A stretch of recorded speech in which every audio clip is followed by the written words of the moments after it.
एक 18 साल की बेटी जो कि अपने माता पिता और जीजा भाभी से कुछ बात कर रही थी, तभी वह अचानक बात को वहीं ख़त्म करके अपने कमरे में सोने के लिए चली जाती है। उसको गए हुए कुछ ही देर हुए थे, तभी अचानक उसके कमरे में उसका जीजा पहुंचता है। वह लड़की को समझ पाती कि उससे पहले उसका जीजा उसकी छाती पर बैठ जाता है और देखते ही देखते उस कमरे में उसकी भाभी और माता पिता भी पहुंच जाते हैं। भाभी उस लड़की के हाथ पकड़ती हैं और माता पिता उस लड़की के पैर पकड़ते हैं और जीजा जो उस लड़की के छाती पर बैठा था वह ताबड़तोड़ लड़की के ऊपर वार करने लगता है और तब तक वार करता है जब तक उसकी जान नहीं निकल जाती है। और तभी रात का अंधेरा होता है। उस लड़की की लाश को एक बोरे में डाला जाता है और उसका जीजा गाड़ी स्टार्ट करता है और जो उस लड़की की माँ थी अपनी ही लड़की की लाश को गाड़ी के बीच में बोरा रखती है और जाकर वहाँ से 20 किलोमीटर दूर एक नहर में डाल देती है और उसके बाद वह चुपचाप घर चली जाती है। आप भी सोच रहे होंगे कि कोई माता पिता इतना बेरहम कैसे हो सकता है जो कि अपनी ही बेटी की जान ले ले। जब यह बात आसपास के लोगों को पता चली कि एक माता पिता ने अपनी सगी बेटी की जान ले ली तो सभी लोग हैरान और परेशान थे। जब इस कत्ल का खुलासा हुआ तो एक सच ऐसा निकलकर सामने आया जो कि वाकई में चौंका देने वाला था। आखिर वह माता पिता कैसे पुलिस के हत्थे चढ़े और जब पुलिस ने इसका खुलासा किया तो बहुत ही हैरान करने वाला सच सामने आया। आइए जानते हैं कि उस लड़की का कत्ल क्यों और कैसे किया गया। आप सभी दोस्तों को नमस्कार, मेरा नाम रवि है। मैं आशा उम्मीद करता हूँ आप लोग बहुत अच्छे होंगे। अगर आप हमारे चैनल पर नए हो सब्सक्राइब बेल आइकन जरूर दबाएं। ये सच्ची घटना चालू होती है उत्तर प्रदेश का ज़िला है सहारनपुर और उसी के पास एक हाईवे है जिसका नंबर है 57 और उसी के पास एक गांव है जिसका नाम है नानौता गांव और उसी के पास में ही एक नहर गई है और वह तारीख थी 25 नवंबर 2024 सुबह के करीब 7 बजे थे और गांव के ही नौनौता के जो गांव के रहने वाले लोग थे वह अपने जानवर लेके उसी नहर किनारे चरा रहे थे। तभी उनके जानवर नहर के किनारे जाते हैं और वो चरवाहा देखते हैं कि एक बोरी जो कि बंद है और ऐसा लगता है कि उसके अंदर कुछ है, या तो कुछ कपड़े हैं या तो और कोई वस्तु है। तभी एक जो वहाँ का चरवाहा था उस बोरी की गांठ खोलता है और जैसे ही उसकी गांठ खोली जाती है देखता है कि एक लड़की की लाश उसके अंदर थी। फौरन ही वह चिल्लाने लगता है। अब जैसे वह यह देखकर चिल्लाता है जो आसपास के लोग वहां पहुंचते हैं और फौरन पुलिस को इत्तला किया जाता है। पुलिस भी मौका वादा तो तुरंत पहुंचती है। उस लड़की का लाश का पंचनामा होता है और उसके पोस्टमार्टम के लिए भेज दिया जाता है और उसकी फ़ोटो पुलिस खींचती है और आसपास के थानों में भी सर्कुलेट कर देती है।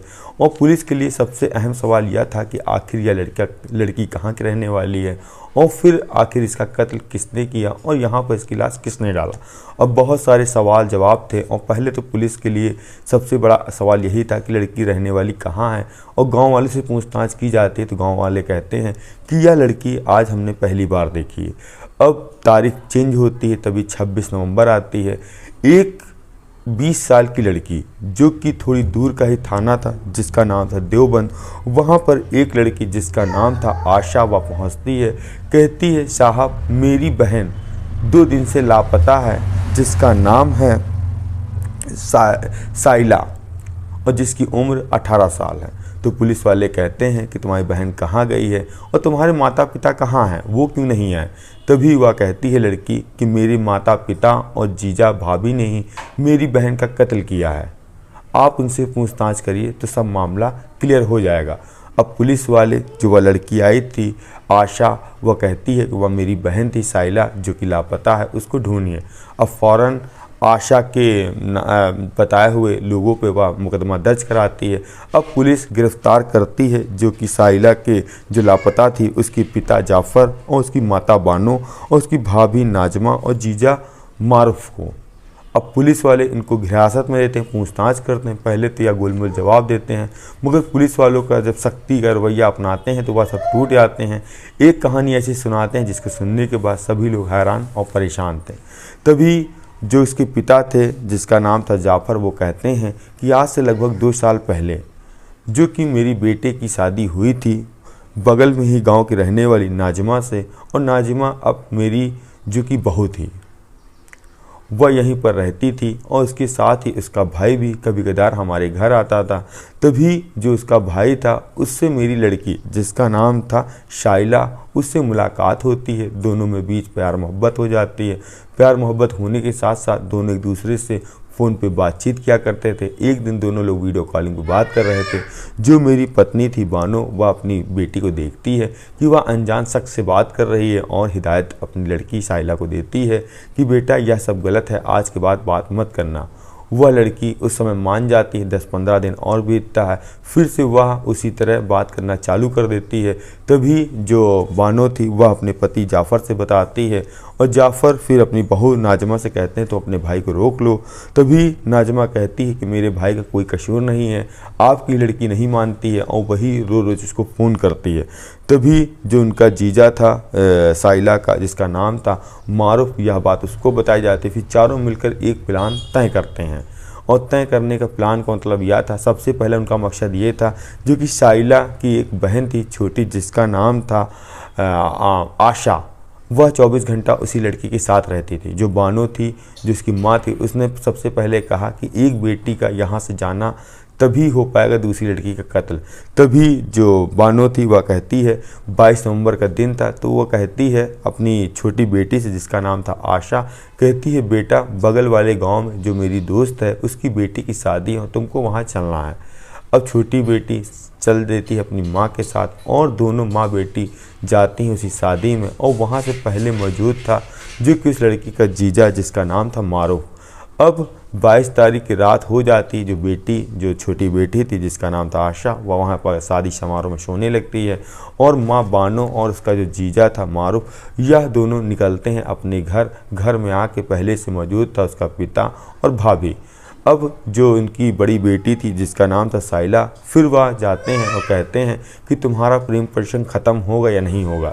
शाइला इसमें विरोध करती, कहती है मैं उसी लड़के से शादी करूंगी, आप लोग हमारे पीछे क्यों पड़े हैं। तभी यह बात कह के साइला चली जाती है कमरे में जाने के बाद फ़ौरन जीजा पहुंचता है, उस लड़की की छाती पे बैठता है और इसी दौरान उसकी माँ, भाभी, पिता भी आते हैं, सब हाथ पकड़ लेते हैं और ताबड़तोड़ उसके ऊपर हमला किया जाता है डंडे से, रॉड से। तब तक उसकी जान नहीं चली जाती है।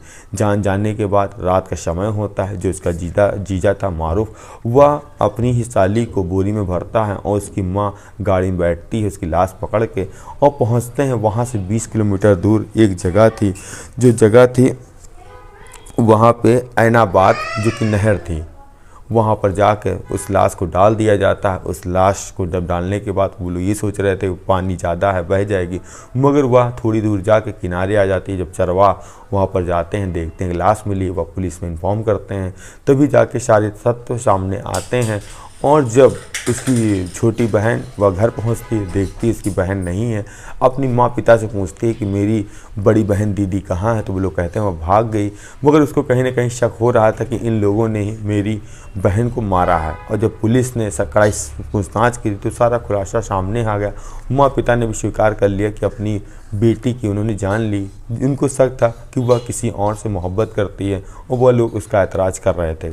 आखिर माँ बाप ने सही किया या गलत, इसका फैसला आप खुद करें। अगर उनको ऐसा लग रहा था तो वह पुलिस के पास जाते हैं और अपनी बेटी के लिए वहाँ समझौता करवाते, उस लड़के से अलग करवा देते और उन्होंने अपनी बेटी के कत्ल करके वाकई में अपनी ज़िंदगी भी सलाखों के पीछे गई और 4 जिंदगियां बर्बाद हो गई और एक लड़की की जान भी चली गई। हम मिलते हैं नई कहानी नई शुरुआत के साथ। जय हिंद, जय भारत।